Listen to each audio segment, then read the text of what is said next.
He is not just that Japanese guy who sparred Sean Strickland recently. He is one of the greatest highlight reels in K1 history, K1 champion, and now doing YouTube celebrity boxing stuff. Who knows? It's Rakia Anpo. Now, first thing, before we break this down, if they're sparring, one person's in a headguard and one is not, obviously, the person who hasn't got the headguard is at a tremendous advantage. You might think it's the other way around, but if you're sparring with a headguard, likelihood is you've got your vision's partially occluded, you're going to get your head knocked off balance, slipping shots that might have just missed will knock the head guard and knock you out of balance, and you're going to struggle to see uppercuts and hooks around the side. So if you've got no head guard on and your opponent has a head guard on or sparring partner has a head guard on, you're going to be at a big advantage. Also, you're going to be at a big advantage when you're a good few weight classes heavier. So Sean Strickland's doing his usual stuff, poking out the jab. Rakia Anpo's reaching that backhand forward to poke and parry that jab away. He's reaching that backhand out to parry the jab away. It allows for easier parries of the jab, but it kind of nullifies your own backhand. He's switching to southpaw, a measured way to try and nullify his opponent's jab. Sean Strickland starts tapping away with the jab. Something important about Sean Strickland's jab, because it's legitimately really, really good, is that he doesn't just have one type of jab. He obviously has the stinging jab. Sometimes he just throws his arm forward without any movement of his feet, which allows him to throw that jab without being overly committed and getting countered. He can get away sometimes with doing technically wrong defenses, like he just did there, where he leaned way back over his waist. Because he didn't lunge forward and then lunge back where he'd still get caught, he accentuated his range by not overly stepping into the jab, so that when Rakia Anpo's thrown back, he can kind of lean back.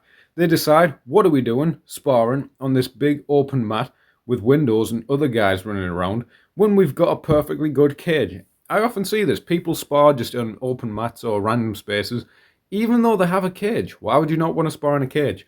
I know Rakia Anpo doesn't really fight in a cage, but Sean Strickland definitely does. There he's just resting his left hand on top of the head of Rakia Anpo, and something that can make it do it. So if you're waiting to counter that jab, and someone's hand is pretty much on top of your head, he's not going to sting you super hard with the jab. That was a really good jab. It's not going to sting you super hard with a jab, but it's incredibly difficult to slip a jab that's starting from 1.5 inches away.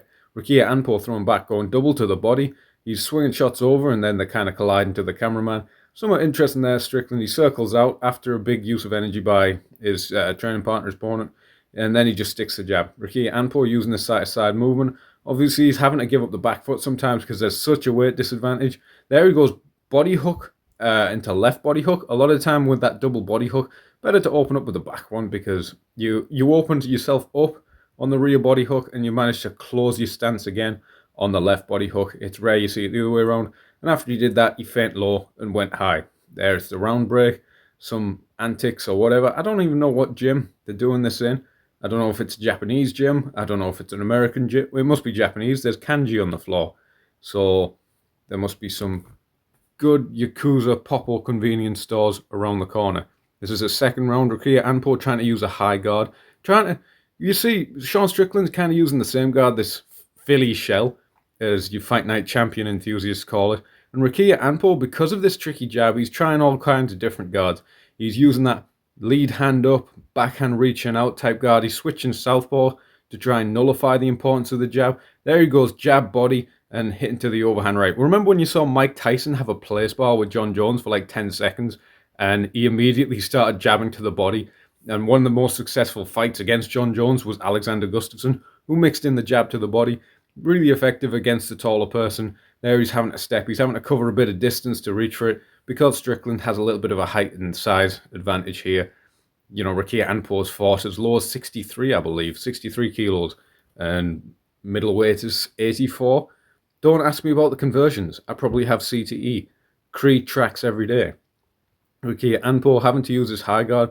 You see after Rakia Anpo's explosions, when he's getting his breath, or when he's having to move a lot, he's willing to go to just a double glove up high guard a little bit more than any other kind of interesting guard, jabbing to the body there. Sean Strickland stepping forward, using the 1-2, but Rakia Anpo has some fast feet. Sean Strickland's a very energy efficient style. He never like darts back, he'll lean back at the waist. He's always got straight legs like he's walking down the street, which is generally stuff you don't advise people to do when they start building a stance, but it's very energy efficient. There he's using that lead hand like an inch from the face, which means he can disrupt him with his jab at the start of the combination. At the start of the combination, you can disrupt him with his jab, a very hard to avoid jab because it's so close, and then he can leverage into his power shots rather than trying to lunge into a jab, which gets countered. There, Ricky Ampo's trying to land the right hand, offer that same setup jab to the body right hand, and then it falls short. Ricky Ampo is the much more explosive fighter, built for 3-minute rounds, much more anaerobic, much more explosive. But Sean Strickland, he's that plodding, will tap you away for.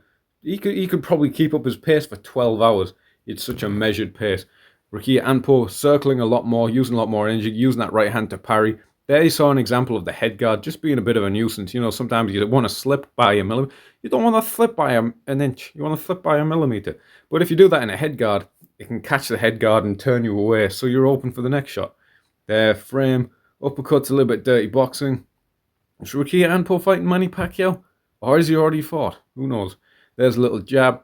That's the thing about that jab and just allowing it to roll, you know, that ball and socket joint of the shoulder, roll down, is that you can fire an up jab straight after, and you can see your opponent a little bit easier than rather jabbing and bringing it back to your eye level where a big boxing glove obstructs your vision, and you can get that lead shoulder up in this Philly shell Stonewall.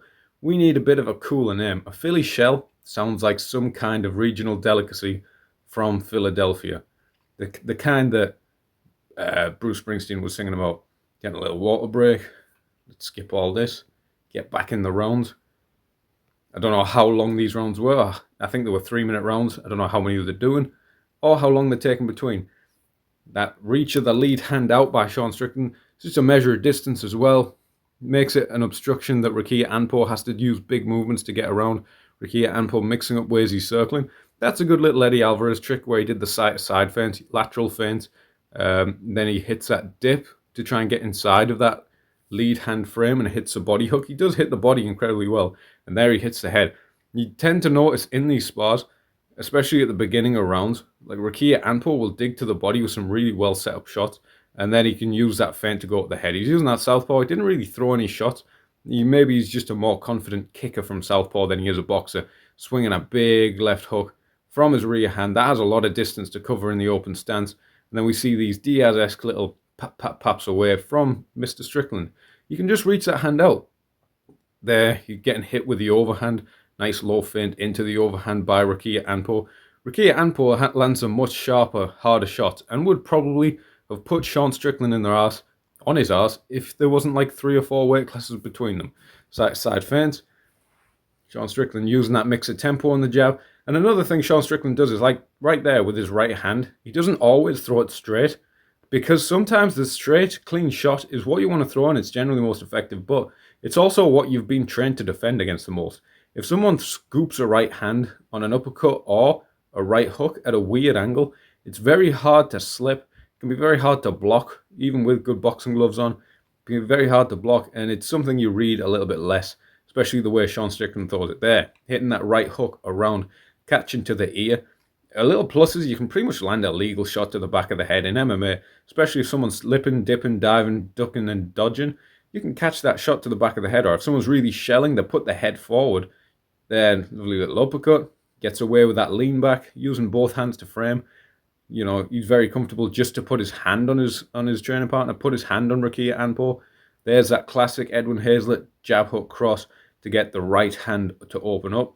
Ricky Ampo using these much more explosive efforts. There he's catching with the body hook, but the head hook falls short. But the big difference here is that Sean Strickland is happy just to tap away. And because there's a big weight difference, he's happy to tap away and just slap stuff in between the big actions. He keeps his energy a lot better, and he's just racking up scores in between these moments. There he's hitting that uppercut. He starts chopping down. This is really where Sean Strickland tends to do better, is round 3s and 4s. But again, he's getting hit leaning back. Body hook into head hook. John Lineker-esque. Moving in with that Philly shell. A Superman punch. I don't know if that was allowed in the rules of what Ricky Ampo boxes under, but I don't think there's any rules in tiny Japanese phone booth cage boxing. You know, one's got a head guard and one's not. Obviously, Ricky Ampo, this is kind of the fight length he trains for, whereas Sean Strickland has had about 12 million 5-round fights in the Apex. So obviously, Sean Strickland with his style, with what he's used to, is a lot fresher here. I don't know if Rukia Anpo was earnestly thinking he might get a knockout in sparring, post it all over and go viral, but very unlikely. Let's get in, skip all this nonsense. Philly shell there from Sean Strickland. They're tapping leads hands together. They're just kind of tapping. Sometimes it's just this mutual tap of gloves because they're both accepting that they've got to find their range. There's that jab to the body. If you can take away one thing from this video is if you fight someone taller, jab them to the body. You don't have to lean your head forward. You don't have to go Orlando Perez versus Jose Aldo in the WEC. You don't have to seesaw into one leg. You can just drop it down, hit that jab to the body, and it makes you less predictable. There's a nice inside slip into right hook, trying to hit over the shoulder, closing the door with the left hook. Inside slip can be a good one against a taller guy as well. There's those little non-committal jabs from Sean Strickland, just touching away. Inside slip, Ross Pearson special, mixing up the timing and the length, because if that jab is always starting from your chin going to their chin, it's got one timing and it's got a long time to get to their chin. If your jab starts from different points, your chin to their chin, halfway out, sometimes fully outstretched arm and you just pop a 1-inch jab, kind of Klitschko style, it gets incredibly hard to read the jab. Even if someone's not really moving after, they're just walking and popping it out. There's a big L step from Rukia Anpo, using these side-to-side feints to try and get past the jab. But because the jab's not that committed, Sean Strickland can kind of read where his head's going instead of trying to stick a jab, which is easy to read, and then leave himself out of position. Touching away at these jabs again. Rukia Anpo, after he uses this big energy movement, he tends to allow himself to go back to the double glove high guard. It's an easier position to get your breath in because you can kind of take shots in the gloves. And again, that right hand scoops at different angles so it can beat the high guard. Even in big boxing gloves and a head guard, it can come round. But the head guard will obscure the vision, so it's hard to see it come round. Uppercuts, Sean Strickland's really adept at getting around and under people's guard when he finally decides to throw that right hand. But it's sparring, so he throws that right hand about 10 times more than he does in the actual fight. There, Anpo's trying to go southpaw to nullify that jab. Generally, the lead hands obstruct each other. There he hits that overhand. There's a lot of stuff that would have really wobbled Sean Strickland if he was sparring someone similar height, using this weird chop around the guard. Head manipulation with his lead hand. Rukia Anpo going in, jab to the body. Use that jab to the body against taller people. It's such a good move. Hook upstairs, going cross to the body. As Strickland is peeking that elbow out to kind of elbow block, shoulder block with that Philly shell, he's open to that lead right straight to the body. Lead right straight, rear right straight to the body. And then he starts to really dig in and throws combinations here against Rukia Anpo. Rukia Anpo, much more adept at the 3-minute rounds for three rounds than this kind of continual pace frame. Sean Strickland throws himself out of position and a little swagger around the side. Sean Strickland says something, I don't know, it's probably, fuck David Goggins or something mad about mental health. And Rukia Anpo's having a big breath here. Let's get into the last round. I don't understand what this fella would be saying, even if I had the sound on. Round 5, Yoktiha. Popping away jabs. Through the middle, different pace jabs. Rukia Anpo with the jab to the body still.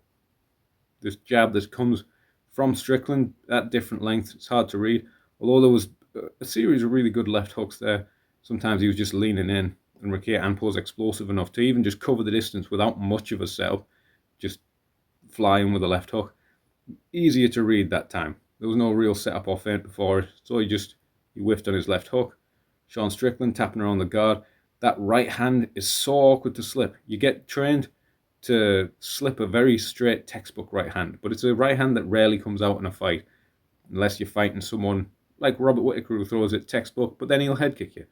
The southpaw approach from Rukia Anpo working much better when he's doing it aggressively because it tends to take away that jab of Strickland better rather than going southpaw and then backing off where it gives Strickland his range to throw his 1-2 like he did there. 1-2 down the middle. Opened up because the shoulders are squaring as Rukia Anpo goes to the fence. The shoulders square, the feet square. It opens you up down the middle. Watch a lot of Joanna Jędrzejczyk fights. When she'd get someone back to the fence, she would really hit those straight shots to the body, those jabs to the body, the crosses to the body, sometimes a front kick or a knee. Sean Strickland doing that old Ali thing, like low lead hand, yet circling towards the power side of the opponent in this orthodox stance. It can weirdly kind of corral your opponent if you've got a good shoulder positioning. Left hook again by Rikiya Anpo. A lot of these shots would have done real damage to Strickland if there was a closer similarity to weight. Nice little hand frame on the head by Strickland. It's another thing as well, because that head guard's on. If you get framed and posted on, it's going to disrupt your head guard and you're going to see even less. 1-2 out there. Little L step by Rikiya Anpo. Sometimes you see people cross the feet. You always tell a beginner never cross your feet as you circle out. You see really experienced people cross their feet. Well, there's the right hand as they're circling out. But only if they're at a safe distance. And it kind of helps preserve energy a little bit. Let's watch this exchange again. Tapping away with the lead to open up the uppercut. Very slow straights. Little frame out. And then scoops in with the right hook. That'll have been in a complete blindside. And it kind of got him because Anpo was doing a textbook slip to the left. But the shot was coming in at an arced angle. Really good defense by Strickland on the step back. And then again, that Edwin Hazlett classic. That tap of the jab. Tap of the lead hook. 2 shots off the lead hand. If you're beginning in MMA, if you're beginning in boxing, whatever, try and double up the lead hand a lot more. Doesn't have to be super committed, crazy, jumping forward with the lead hand. But try and double it up to set up your backhand, because a lot of people will just flick out the lead, swing the back from miles away. They're not in range and it's not set up. But tap, tap, and it makes the space for that uppercut. He's got Rikiya Anpo on the ropes and he's hammer fisting him here. People were saying this was a really douchebag behavior by Strickland, throwing these hammer fists against his smaller sparring partner. I don't know how close to the back of the head they hit. Rikiya Anpo's trying to get as many clicks as he can off this, so Rikiya Anpo probably appreciates it a little bit. Not the cleanest shit. That's a really nice frame though, off the left hand into uppercut from Strickland. Boom, boom. Rikiya Anpo's throwing back, but throwing himself way off balance. And you can just tell the pacing and the body types of these guys. Strickland's that type of guy where he's never going to finish a fight and be gassing. He's never going to finish a fight because people with that kind of endurance body don't have the ability to fully access every muscle fiber and fully access everything where they can throw with that power to make themselves tired. Rikiya Anpo, he's got that fiber type, that muscle type, that kind of neurology and physiology where he can fully access everything, kind of like a BJ Penn. He can be as explosive as he can be, but the result of that is he's going to get a lot more tired. Hopefully that's useful to someone or none of you. I've got a Patreon. There's no other stuff in there. It's just general support. Peace.